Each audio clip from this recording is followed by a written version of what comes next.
the meditation and samadhi that many people keep talking about are very fascinating things in themselves, but they have very little role to play in really grasping the non-dual teaching of oneness. They help in the preparatory stages, but all of you are quite mature who have already heard the message. So once the message is known, understanding it by each individual is a different ball game. The jhana or meditation or samadhi may not be able to help. That is the gist of my whole presentation.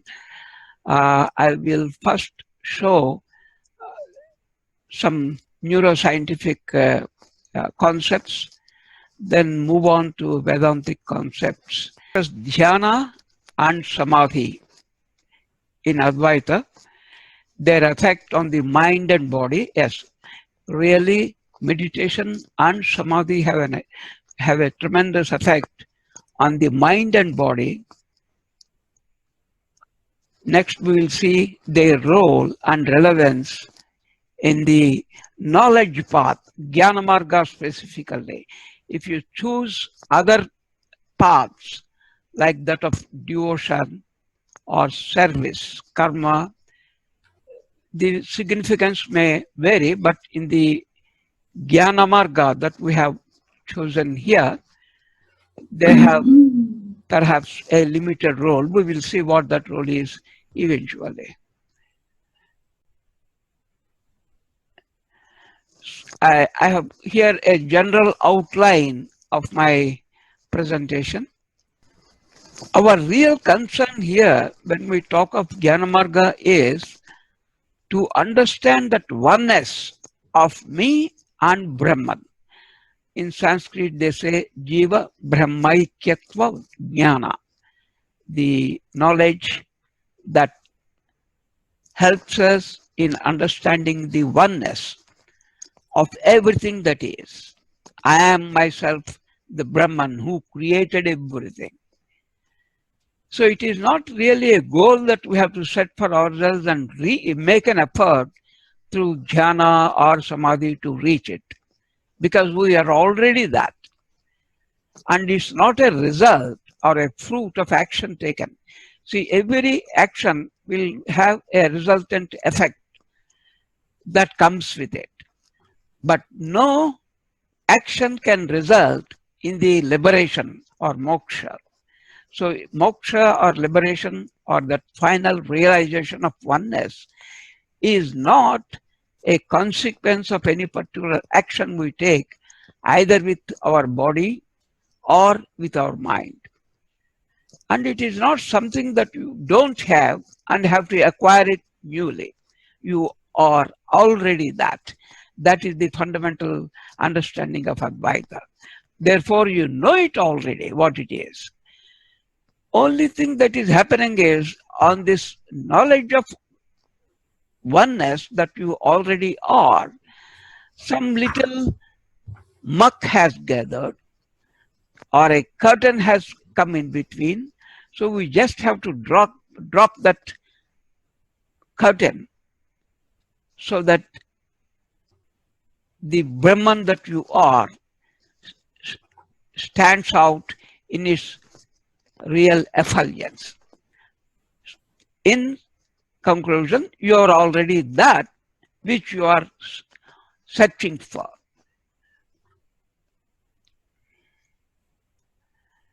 So Advaita is not about any goals or gains, as you all know.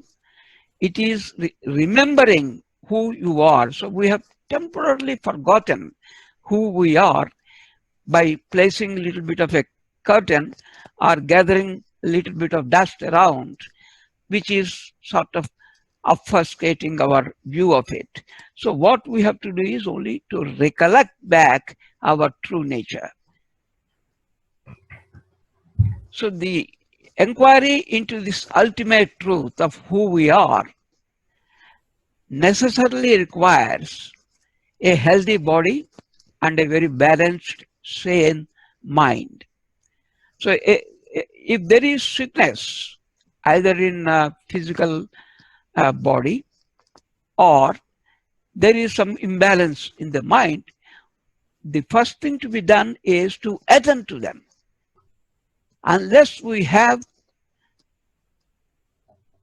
a composed mind and a comfortable body position, pursuit of the truth will be a bit inconvenient. It means we cannot stay on course until we really get to know what it is. So body needs balanced and nutritious food, as we all know, and a bit of reasonable exercise. Similarly, mind that we know we have also needs calm and positive thoughts as its food and some exercise. So this exercise is what is known as the meditation. So the exercise for mind is through jhana. The Indian seers and sages from times immemorial had known the efficacy of meditation in influencing our behavior, temperamental attitude, and bodily health of a person ever since the Vedic times. Various techniques of meditation based upon focusing on the breath or on a thought or a mantra were extensively developed and were taught as a part of the daily routine life of each individual. Just as we take our food or have our bath, the type of meditation is very well knitted into the daily life of the individual in the old classical system. So meditation is a sort of a daily routine in the lives of the people growing in that culture. Now, when we all know that we have a body, we can see it, feel it, touch it, and so on. When it comes to mind, what exactly is it? There are all sorts of fancy ideas of what mind is. In fact, the classical ancient Indian scriptures think of a mental world, just like we have a physical world. They postulate even a mental world, and one moves in a very subtle way in that mental world. So the concept is, when we eat food, the grossest part of what we have eaten gets thrown out as the fecal matter, and finer than that gets absorbed and contributes to our physical body. Material that is still finer than what the physical body takes goes to make up the mental world of ours. So they even talk about a physical body, a mental body, and so on, based upon this concept of the fineness or subtlety of the food material that we eat. But as far as the Advaita Vedanta is concerned, mind is also as much physical as the gross body is. They are not very different. In fact, our ancients never thought of brain, the neurons, neural connections, and so on, and they placed the mind right in the heart. And they thought there is a heart space meant for this consciousness or Brahman, and Brahman exists only there, but they're all little teaching devices only, which is not really true. And then another point we have to take into account is the word mind in the scriptures gets used to gets used to indicate a whole range of things, right from the current thought you have and to the whole world, entire world that you are in. So mind could be used either to indicate the current thought or the entirety of the perceived world, including your own body mind. But the simplest definition we can get is from the present neuroscience studies.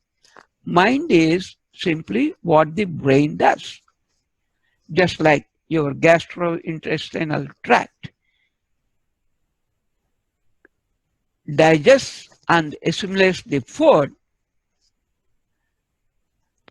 or just like the heart beating, lub dub, lub dub, lub dub, like that the systolic and diastolic compressions. Mind is the result of brain working. So this is the concept with which neuroscience goes, and lot of the stuff that the scriptures talk fits very well with this concept that brain reflects what we normally think the mind to be. Perhaps I have to add a little bit of an explanation here. When the neuroscientists talk about the mind, it is not exactly the same as what the mind is talked about in Advaita. So we can rephrase this sentence and say that the mind makes its own signature, or the mind leaves its footprint on the brain. So by noting the footprint in the brain, we can understand what the mind is. This is just for information. I mean, most of you already know this. How the physical brain looks. This is the main part of the brain, and spinal cord is also part of the brain itself. And the brain, as you know, has two hemispheres, the right and left. And Gilbert Tyler is the lady holding the brain there. You might have heard her talk at TED about her hemorrhage in the left brain in 1996, and that has helped her to realize this oneness. So the position of the brain is in the same way her head is positioned here. The classical look of a brain is that it consists of three parts. The lowest part is the including the brain stem and all that, is known as the reptilian complex. The next part is the limbic brain, where some emotions and fears, these come up. And the neocortex is what we have, the mammals have, and the largest neocortex is with human beings.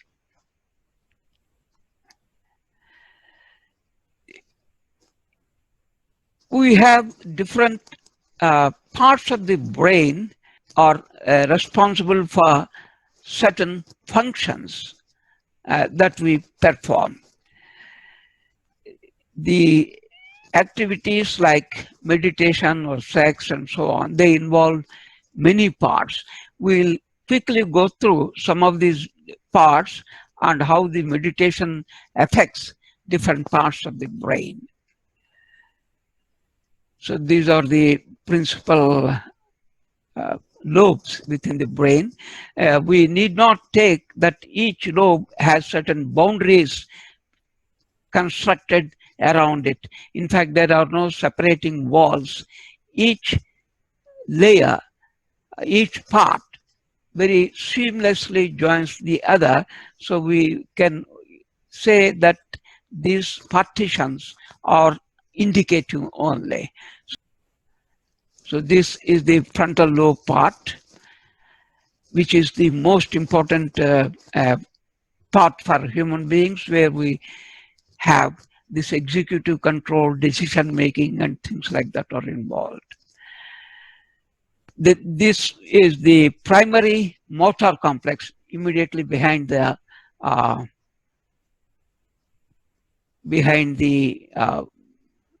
primary, the frontal lobes. Then the somatosensory cortex, which keeps giving the instructions to the various bodily organs for movement and so on. The parietal lobe has significant role in giving us the location where we are with respect to the surroundings. The occipital lobe here at the back of the mind, back of the brain, is responsible for vision. This is the part which is known as the cerebellum, or the smaller brain. The temporal lobe over here comprises the areas for speech. In language, you can see that there are two parts for language. This part is known as the area of speech, because the human being knows speech much better, and it has also an evolutionary significance. This area is for speech, known as Broca's area, and this area is a later acquired trait, Wernicke's area. This is for writing. So each part of the brain takes care of different issues. See, for example, here is the fusiform area, face area. This area is responsible for identifying faces, recognizing faces, whether human, animal, or doesn't matter, whatever face it is. So roughly this is the point where that comes in our head. She is in fact a professor, Nancy Kenbishas. I have got a short video of her talk about the area, so we'll eventually look into it in a while. Now, how much brain do we really need to pursue our activities? So before answering that, if you look at how much body, physical body you need, see, many parts are quite dispensable. See, people are there without one leg, or without a hand, or parts of their bodies have been excised surgically to repair their disease. So we know there are specialized doctors for each one of these organs and carrying out the excision of them.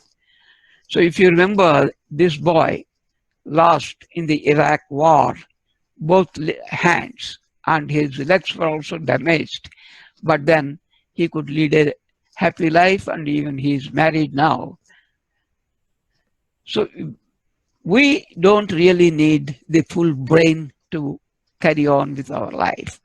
Even half the brain is good enough, as recorded here in the brain of this girl. In fact, there was an instance where major part of the brain has gone, except for that little brain stem we spoke about in the beginning. So this was a rooster who lived for about a year and a half after her head was chopped off. The poultryman who was keeping these hens. By mistake, he chopped the head part, but the rooster did not die, and it continued its life. And the report is in 1945. So meditation is an action.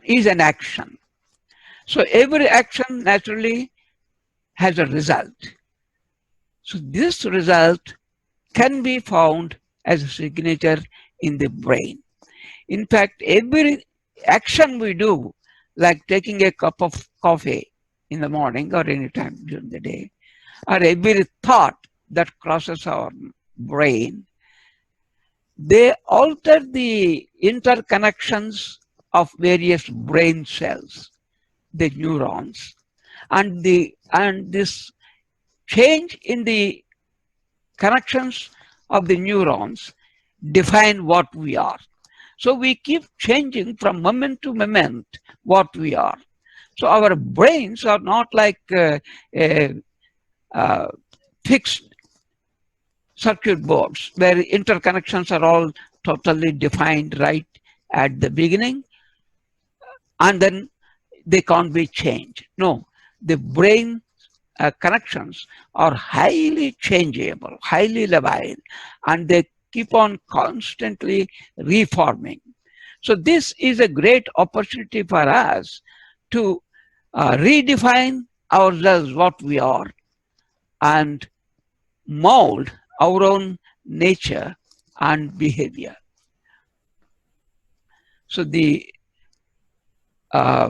you can see here several neurons. There are neurons and also there are interneurons which keep inhibiting the activity of the neurons as per the demands of the time. 30, 40 years ago, they used to think that the brain connections are all what they are right from the first year of the baby, and they won't change at all out of the life. It's not true anymore. We could see new neurons developing in different parts of the brain, particularly the nasal area, and also in some of the what should I say, the empty places are there within the brain. From there also new neurons keep developing. In fact, if you do a little bit of exercise, that helps in the formation of new neurons. That changeability of the brain is known as neural plasticity. There are two rules that go with this neural plasticity. Neurons that work together, they have a tendency to form more or rather stronger connections. Just like, as we keep working together 2-3 things, then the various neurons, brain cells responsible for those activities connect together and work together better. Then second thing, we will lose these connections if we don't keep regular practice of those things, whatever we have learned. So suppose you have become an excellent computer coder or programmer. If you constantly keep using those brain parts which help you in coding a program will be operational. But the moment we become slack in the usage of them, the interconnections get either wasted or they may get dissipated and we lose those talents and behaviors we have acquired.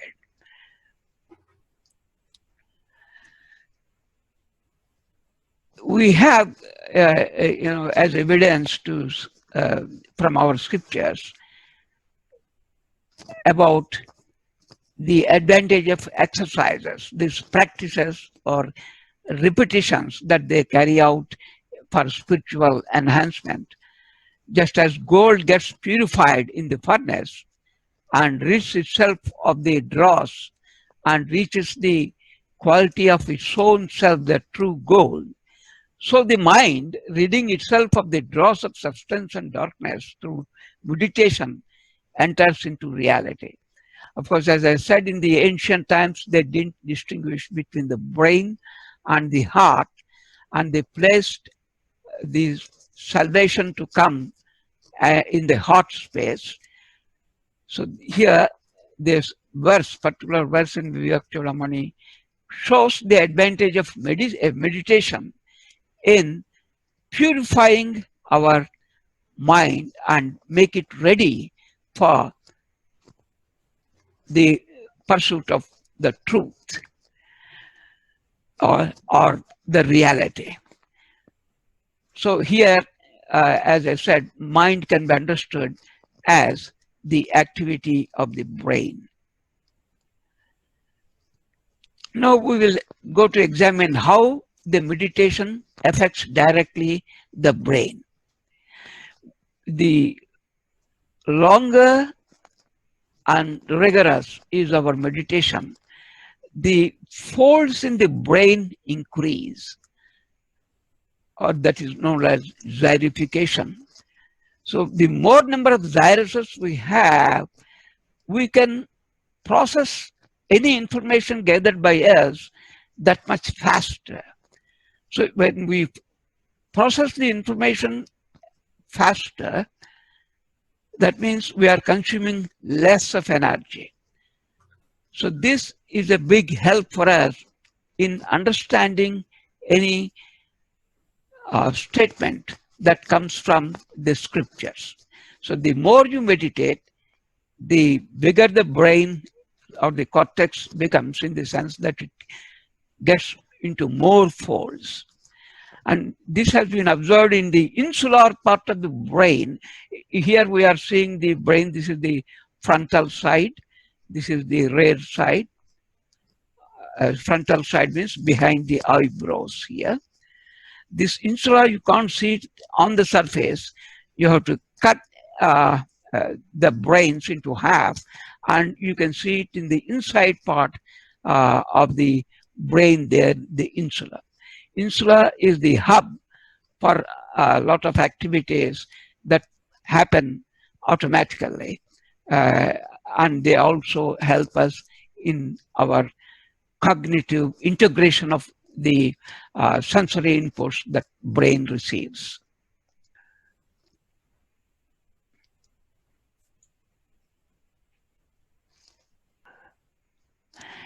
I'll show you a small clip from a video.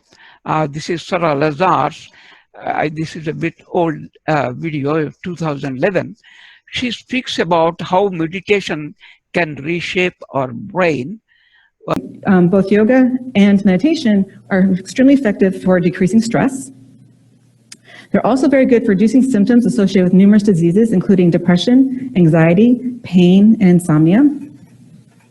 They also, there's a couple of very good studies demonstrating it can actually improve your ability to pay attention. And most interesting, I thought, virtually every study has shown that people are just happier. They report they're more satisfied with their life, and they have a higher quality of life. And so this was interesting to me. And so I decided to switch and start doing this sort of research. And so as a neuroscientist, how could this be happening? How can something as silly as a yoga posture or sitting and watching your breath, how could that lead to all these sorts of different types of changes? So what we know is that whenever you engage in a behavior over and over again, that this can lead to changes in your brain. And this is what's referred to as neuroplasticity.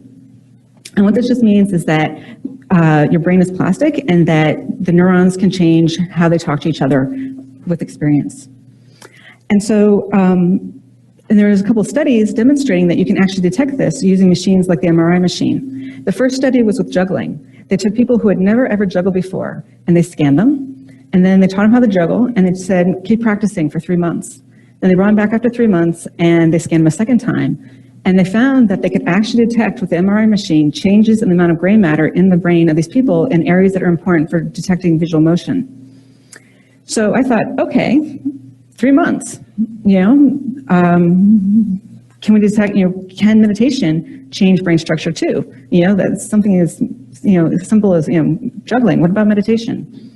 So the first study we did, we recruited a bunch of people from the Boston area, and these were not monks or meditation teachers. These were just average Joes who on average practice meditation about 30 or 40 minutes a day. And we put them in the scanner, and we compared them to a group of people who are demographically matched, but who don't meditate. And what we found is this, that there were indeed several regions of the brain that had more gray matter in the meditators compared to the controls. One of the regions I'm going to point out to you is here in the front of the brain. It's an area that's important for working memory and executive decision making. And what was interesting about it was when we actually plotted the data versus their ages. So here in the red squares, that's the controls. And this is something you see actually, it's been well documented that as we get older, not just there, but across most of our cortex, it actually shrinks as we get older. And this is part of the reason why as we get older, it's harder to figure things out and to remember things. And what was interesting was that in this one region, the 50-year-old meditators had the same amount of cortex as the 25-year-olds, suggesting that meditation practice may actually slow down or prevent the natural age-related decline in cortical structure. So now the critics, and there were many critics, said, well, meditators, they're weird. Maybe they're just like that before they started practicing, right? Or a lot of them, they're vegetarians, so maybe it has something to do with their diet or something else with their lifestyle, Couldn't possibly be the meditation, and it's something else, right? And to be fair, that could be true. This first study could not address that. So we did a second study. In this study, what we did is we took people who had never meditated before, and we put them in the scanner, and then we put them through an 8-week meditation-based stress reduction program, where they were told to meditate every day for 30 to 40 minutes. And then we scanned them again at the end of the 8 weeks, and this is what we found. So what you can see is that several areas became larger. In this slide, we can see the hippocampus. And in the graph, the controls are in blue and the meditation subjects are in red. And what we see is that the hippocampus, this is that area that's important for learning and memory. It's also important for emotion regulation. And what's interesting is there's less gray matter in this region in people who have depression and PTSD. Another region we identified was the temporal parietal junction, which is here above your ear. And it's important for perspective taking and empathy and compassion. And again, these are both functions which people report changing when they start practicing meditation and yoga. Another region we identified was the amygdala, and the amygdala is the fight or flight part of your brain.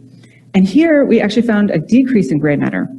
And what was interesting was that the change in gray matter was correlated with the change in stress. So the more stress reduction people reported, the smaller the amygdala became.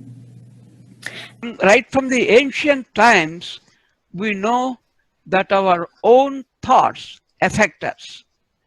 The whole concept of meditation is the particular thought process that we have will have an impact on our body and behavior.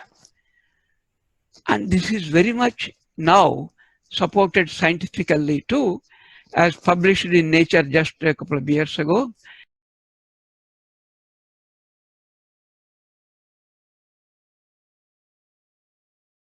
They showed as a proof of concept project that the thoughts do affect even your genes. It's not only that the brain gets affected, the thoughts will also affect and bring about changes in the genes itself. So it's not only that the thought affects you epigenetically, that means without changing the gene, but eventually it can even change the original blueprint by which you are born. That means the parents' egg and sperm joining, they contribute to the basic genetic structure of yours, and that can also be changed eventually as you pass on your own genes to the next generation. So thoughts have that immense power on our bodies and including the brain and hence the mind. There are various types of meditations, as you know, and different meditations, as I said, affect different parts of the brain, resulting in different behavioral structures. Some of the benefits from the transcendental meditation are is more widely distributed somatosensory stimuli across the cortex,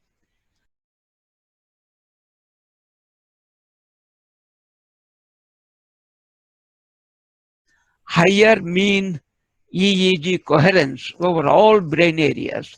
You see about 40 Hg, 40 cycles per second is the normal brain wave when you're conscious. So when the entirety of brain reaches the same conscious level, that is that higher mean EEG that the slide is talking about.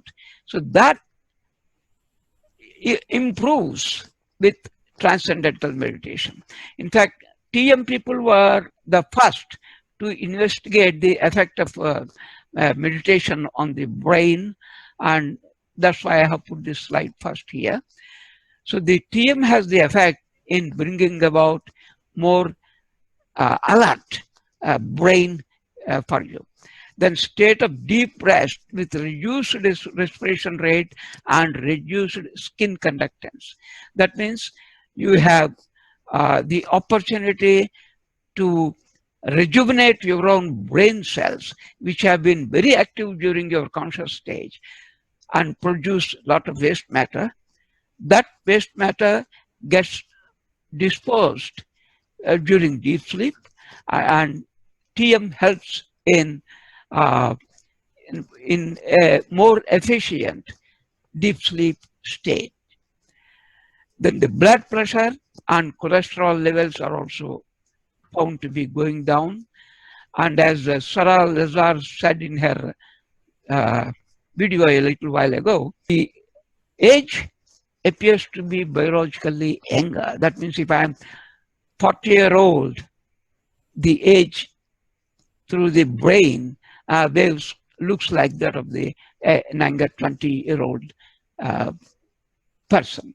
If we don't meditate and just relax in an easy chair and let the mind wander, we find a lot of activity taking place in many areas of the brain.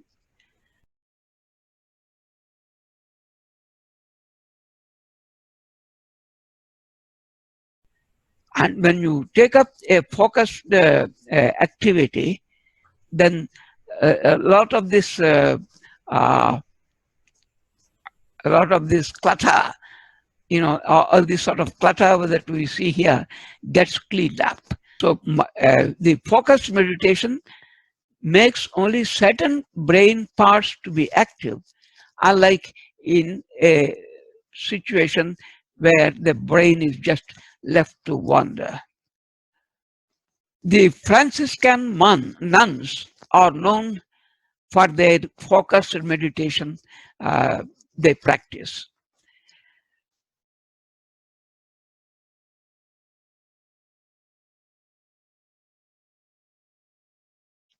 The activity in the parietal lobe, that means right on the head, at top of the head, which orients us in space, that goes down. That means you lose your own location vis-a-vis the surroundings. And the activity in the frontal lobe goes up. So these two together help in giving us a feel of oneness with everything that is around. So the Franciscan nuns have this meditation practice focused on a particular object or a thought or a mantra that will help in giving us the feel of oneness. But the Advaita oneness that we talk to in Vedanta is slightly different. The Pentecostal nuns who don't do this focus type of meditation, and they have lower brain activity, lower activity in the forebrain, the front part of the brain.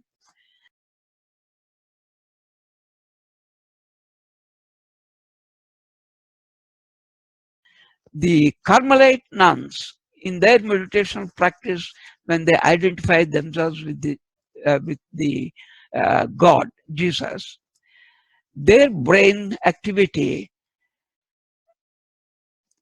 is more in the areas of learning, falling in love, and social emotions. In contrast, now compassion meditation, which is common with the Buddhist monks, we find a different response in the brain imagery.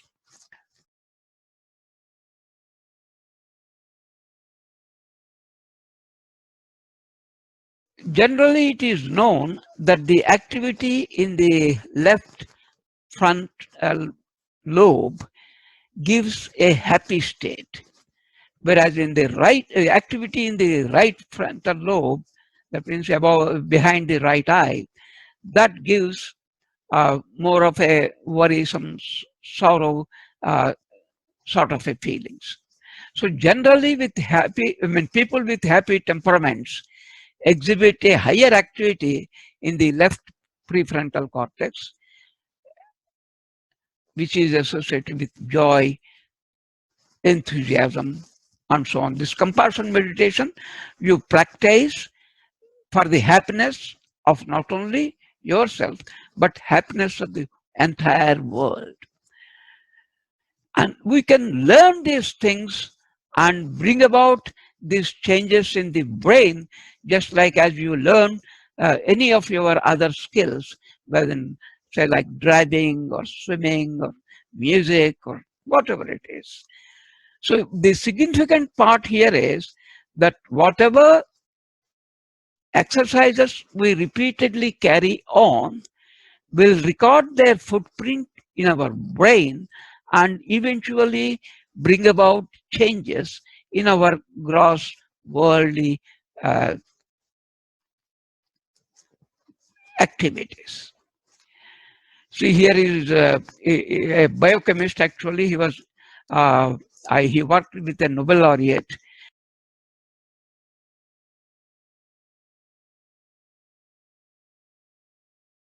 a French gentleman. After his PhD as a young person, he left all these worldly activities. His father was a professor in philosophy, so he went for meditation with the Tibetan monks, and he has become the secretary also, I think, for the Dalai Lama. The activity in his frontal part of the brain is way beyond all the normal folk will plot. If they